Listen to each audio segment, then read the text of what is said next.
안녕하세요. 쿠팡이 8년 만에 돈을 벌었다. 흑자로 전환했다라는 뉴스가 나오고 있습니다. 참 쿠팡은 대단한 회사 같습니다.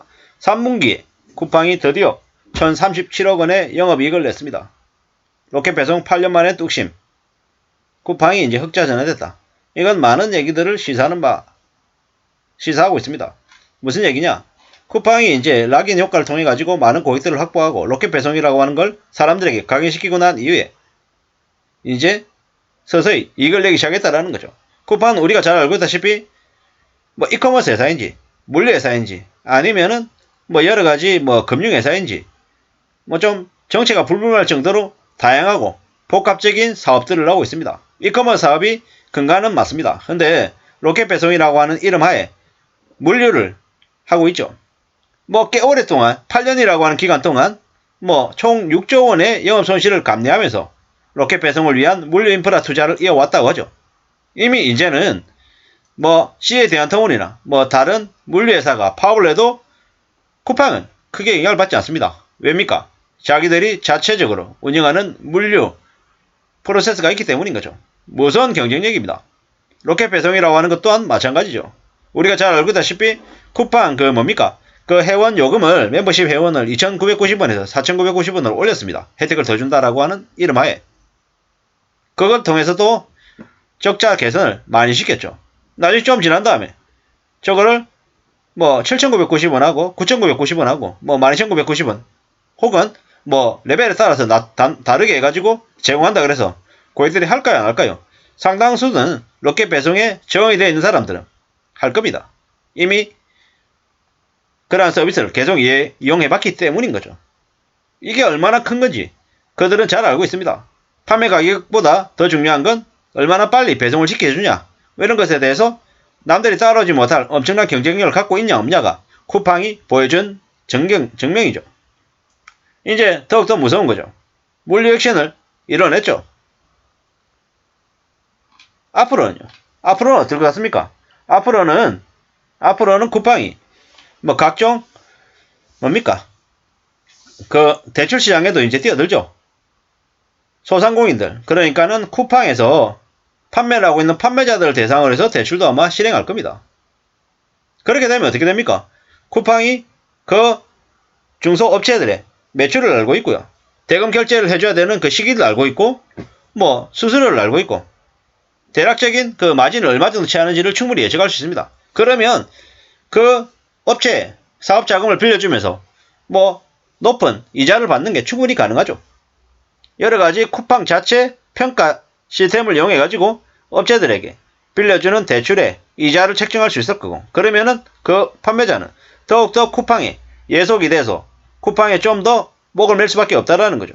고객은 고객대로 쿠팡이라고 하는 이커머스 그 로켓 배송에 락인되게 하고 또 판매자도 판매자들대로 락인되게 하고 그리고 판매자들이 상품을 고객들한테 배송하는 그 물류 관련한 부분들도 쿠팡이 관여해가지고 물류 일에 또 일감을 또 따가고 그 물류 수익 가져가고 상품 이커머스 판매에 대한 그 수수료 가져가고 고객들에게 돈 대출해주고 대출에 대한 수수료 가져가고 그러면 이제 뭐 땅 짓고 헤엄치는 거죠. 이게 왜 가능합니까?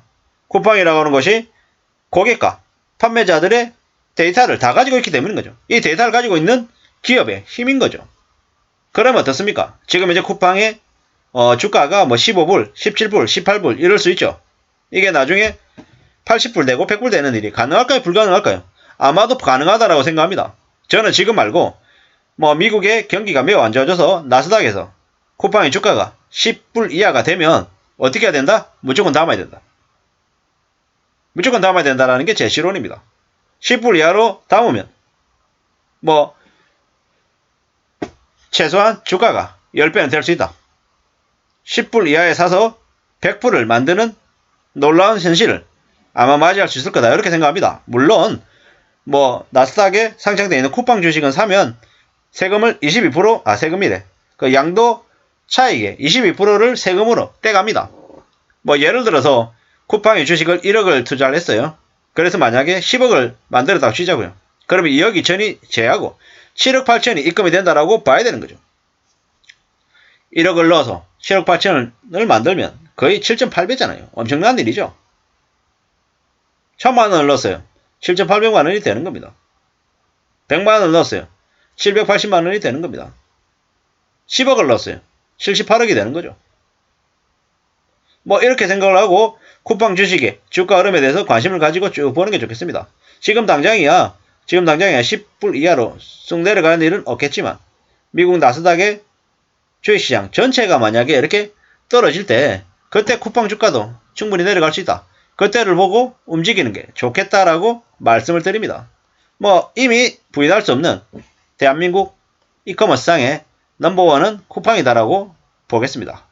뭐 지마켓, 이베이, 지마켓도 있고 뭐 11번가도 있고 카카오도 있고 티몬, UMF 뭐 여러 이커머스 기업들이 있지만 그 중에서 쿠팡이라고 하는 것이 가장 먼저 저렇게 이커머스 시장에서 새로운 역사를 쓰고 있는 것 같습니다. 로켓 배송이라고 하는 것, 그리고 물류 직접 뛰어들었다는 것, 그리고 판매자를 대상으로 해가지고 금융권, 금융사업 또한 진행한다라는 것.